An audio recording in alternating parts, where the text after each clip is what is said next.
सो केमती अच्छा पिलाने भलरे अच्छा ना सेमती भलरे था स्वागत करुच्छे आप फेवरेट चैनल सुपर स्टडी को। तो पिला माने +3 second semester political science honours पिला आम सेकेंड सेमिस्टर रे पिला माने पढ़िबा कौन राइट। आमर जो मेजर पेपर 3 अच्छी तार सिलेबस कौन आउ मेजर पेपर 4 तार सिलेबस जहाँ आम कोर पेपर 3 आउ कोर पेपर 2 बोली 4 बोली कही था। तो फास्ट आपणकर देखा कि सेमिस्टर डबल आई रे पिला माने आपण कोर पेपर 3 पढ़े। तो से कोर पेपर 3 रो पिला माने फास्ट जो कोर पेपर 3 रो बुक ना कौन ना इंट्रोडक्शन टू पॉलिटिकल थियोरी रो इंट्रोडक्शन आमे पढ़ा। चलो तो देखा यूनिट वाइज सब कौन कौन अच्छी देखूँ। आर फास्ट यूनिट रे आपणकर रही कोर 1 रे थिला इंट्रोडक्शन पॉइंट सेमती इंट्रोडक्शन रहिबो। कौन से इंट्रोडक्शन रे पढ़ा पिला माने ना व्हाट इज पॉलिटिकल थियोरी कौन आम देखा है। मुझे सब कही सिलेबसटा को पिला माने फास्ट आप ओडिया बुझु कारण आम जाने कि आम ओडिया मीडियम रू बिलंग्स करुचे। आम ओडिया जदि पिला माने भल से न बुझीपर ताले इंग्लीश टाक केमी बुझा। फास्ट सेमिस्टर सेमती मु फास्ट आपको ओडिया रे ही सिलेबस देखी आग ओडिया रे पिला माने सिलेबस जान ता पछरे तो इंग्लीश रे जानिबो ना। तो बोथ मुझे ओडिया और इंग्लीश रे कहूँ दीटा को पिला माने फोकस करो। इंग्लीश पिला ओडिया को फोकस करंतु इंग्लीश रे तो से माने पढ़िबे। तो ओडिया पिला ओडिया को फोकस करंतु इंग्लीश रे फोकस करंतु ठीक अछि। तो देख कौन देखा तो जो यूनिट 1 रो पिला माने आपनकर फास्ट चैप्टर जोटा रहिबो सेटा रहिबो what is political theory why we need political theory. आमे पॉलिटिकल थियोरी कौन ताकू जानिबा देन आमर पॉलिटिकल थियोरी रो आवश्यकता कौन आमे सेटा मध्य जानिबा। Approaches to political theory normative and empirical. ए नॉर्मेटिव रो अर्थ पिला माने कौन ना आदर्शवादी माने आदर्श को माने प्रॉपर ओडिया तो मु कहि पानी बट एमथि हबो कि आदर्शवाद पॉलिटिकल थियोरी गोटे अछि आ गोटे होची परीक्षामूलक पॉलिटिकल थियोरी। व्यस्त होंतुनी आपनको मु सब पढ़ेबी एबे खाली सिलेबस टिके जानतो। हाँ आमे एटा को पढ़िया देन आसिला कि modernity and political theory. Modernity कौन आ पॉलिटिकल थियोरी कौन सेटा को आमे पढ़िबा। सेकंड चैप्टर रे कोन देखिबा सेकेंड चैप्टर रे पिला अच्छी आपणकर कोर पेपर 3 रो ट्रेडिशन अच्छी कौन पढ़ा लिबरलिज्म पढ़ा उदारवाद पढ़ा नियो लिबरलिज्म नव उदारवाद मार्क्सिज्म पढ़ा आउ नव मार्क्सिज्म नियो मार्क्सिज्म पढ़ा। यूनिट 2 पाइला देख यूनिट 3 तापर आसला कि फेमिनिज्म रो ओडिया कौन ना नारीवाद फेमिनिज्म एंड पोस्ट मॉडर्निज्म टाको पढ़ा। तापर ग्रीन पॉलिटिकल थियोरी आसबो मल्टीकल्चरलिज्म बुझीपार ग्रीन पॉलिटिकल थियोरी जहाँ ओडिया रे माने सबुज राजनीतिक तत्व। ग्रीन माने किसी अलग मीनिंग आसबनी ग्रीन माने एठी सबुज ही आसीबो सबुज राजनीतिक तत्व। देन मल्टीकल्चरलिज्म माने कौन बहु कल्चरलिज्म जहाँ कौन करती कल्चर मीन्स माने पर्टिकुलर ओडियाटा हो संस्कृति माने बहु संस्कृतिवाद जहाँ को आम कहीदे। तापर जीवा यूनिट आईवी बा लास्ट यूनिटा आप कोर पेपर 3 रो लास्ट यूनिटा कौन देख कौन आसीबो कि सिटीजनशिप आसीबो सिटीजनशिप माने तो बुझी पारथिबो। देन सिविल सोसाइटी आसीबो आपण कौन माने जनम सिविल सोसाइटी मीन्स आम जो नागरिक समाज रहिबो सिविल सोसाइटी। तापर आसीबो वेलफेयर स्टेट जनमंगल राष्ट्र आसीबो वेलफेयर स्टेट जोटा कि एटा न्यूली एनईपी अनुसार न्यूली ऐड होईची आगुरु एटा नथिला। तापर आसीबो आइडिया ऑफ स्वराज माने स्वराज रो आइडिया जो आमर गांधीजी को स्वराज नीति जोटा सेटा आसीबो। तो एटा थिला आपनकर कोन ना कोर पेपर 3 रो पिला माने सिलेबस। आशा करूची आपण माने बहुत ओडिया एंड इंग्लिश रे भलो से बुझी परिबे कारण सिलेबस जदी आमे न बुझिबा ताले आगु को कदा भी जाई परिबेनी। जिबा एबे कोर पेपर 4 को कोर पेपर 4 रे कोन अछि देखिबा। एटा पिला माने आसिला आपनकर कोर पेपर आईवी बा कोर पेपर 4 जहा को आमे माइनर 4 बोली कहिताउ। ए बहिटा ना पिला माने आपर कंपैरेटिव गवर्नमेंट बा तुलनात्मक सरकार। फास्ट तो कौन थिला ना इंट्रोडक्शन टू पॉलिटिकल थियोरी रो परिचय थिला बट एटा कौन आसिला कोर आईवी रे ना कंपैरेटिव गवर्नमेंट बा जहा को आमे कहिताउ तुलनात्मक कौन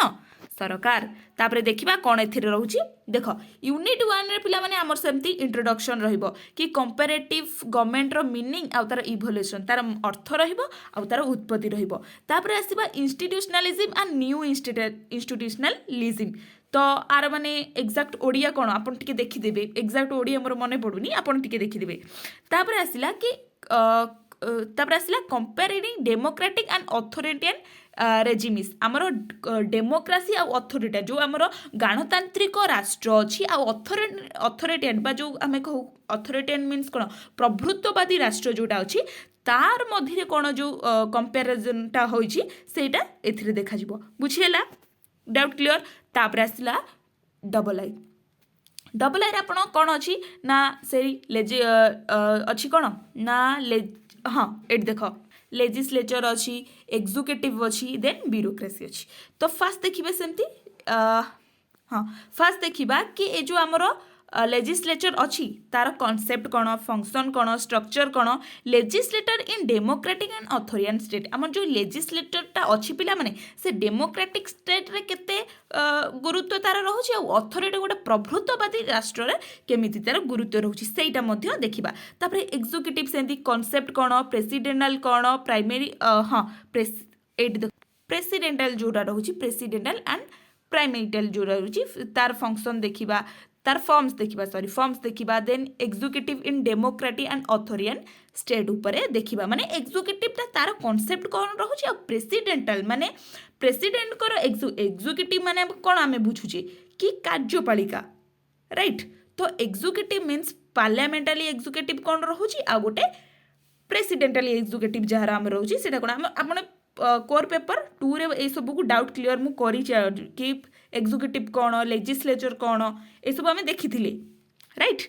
तापर देखिबा कि ब्यूरोक्रेसी तार कॉन्सेप्ट कौन रही जा ओरिजिन सी के ओरिजिनेट होइची देन न्यू पब्लिक मैनेजमेंट कौन रोची सेटा भी देखिबा bureaucracy in democracy and authoritarian state रे भी कौन रोची सेटा मध्य देखिबा तापर आसीबो यूनिट 3 पिला माने आपनकर एठी रहिबो कॉन्स्टिट्यूशन रहिबो जुडिशियरी रहिबो मल्टी लेवल गवर्नमेंट रहिबो मल्टी लेवल गवर्नमेंट माने बुझी पाछंती जेंती आमर लोकल एरिया रे केमती रहूची फेडरल एरिया रे केमती रहूची सेही सब कौन देछि कि कॉन्स्टिट्यूशनल देखिबा न्यू कॉन्स्टिट्यूशनल देखिबा कॉन्स्टिट्यूशन डेमोक्रेसी स्टेट रे केमती होची आ अथॉरिटियन स्टेट रे केमती होची देन जुडिशियरी देखिबो कॉन्सेप्ट देखिबो judiciary review judiciary activity judiciary independence judiciary in democratic and authoritarian state कहलो ए जो यूनिटा आपण कोर पेपर 2 रे भल से पढ़िने कहले भले से पढ़िने खाली जो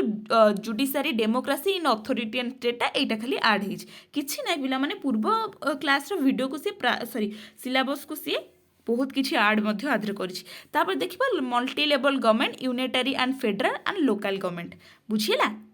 तापर देखिबा आईवी माने आपनकर जो कोर पेपर 4 बा माइनर पेपर 4 जहाँ को आम कही था पिला माने तार लास्ट चैप्टर रे कौन होची ना इलेक्शन रोची पिला माने इलेक्शन रोची पॉलिटिकल पार्टीज रोची इंटरेस्ट ग्रुप माने कौन कहले सेटा स्वार्थ निषेध गोष्ठी जहाँ को आम कही था स्वार्थ हाँ स्वार्थ निषेध बोध हम स्वार्थनिशी गोष्ठी सेटा हम देन इलेक्शन कौन रहिला इलेक्शन रोल कौन रहिला इंपोर्टेंस कौन रहिला types of most important election ये जो टाइप्स गुरा रोची ना first past of the post system then एटा रहिबो proportional representation election in democratic and authoritarian state सब रहिबो ता पॉलिटिकल पार्टी सब concept original role party system कौन पार्टी डेमोक्रेटिक आउ अथॉरिटेरियन स्टेट रे केमती रही सेटा देखिबो इंटरेस्ट ग्रुप जोड़ा रहिलो तार कौन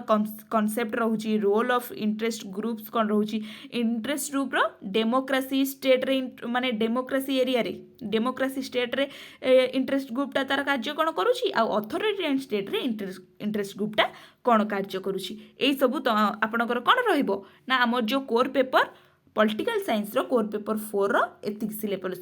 मोस्टली इंपोर्टेंट पिला माने दीटा जिंस को आपण आथरे फोकस करंतु कि हमर बुक ना कोन फास्ट हमर कोर पेपर 3 जोटा पिला माने रहिला सेटा होची इंट्रोडक्शन टू पॉलिटिकल थ्योरी आ कोर पेपर 4 जोटा रहिला कंपैरेटिव कौन ना गवर्नमेंट कंपैरेटिव गवर्नमेंट बुझिला कौन जदि डाउट रहूची ताले मते कमेंट करि पारो रहिली नमस्कार जय जगन्नाथ।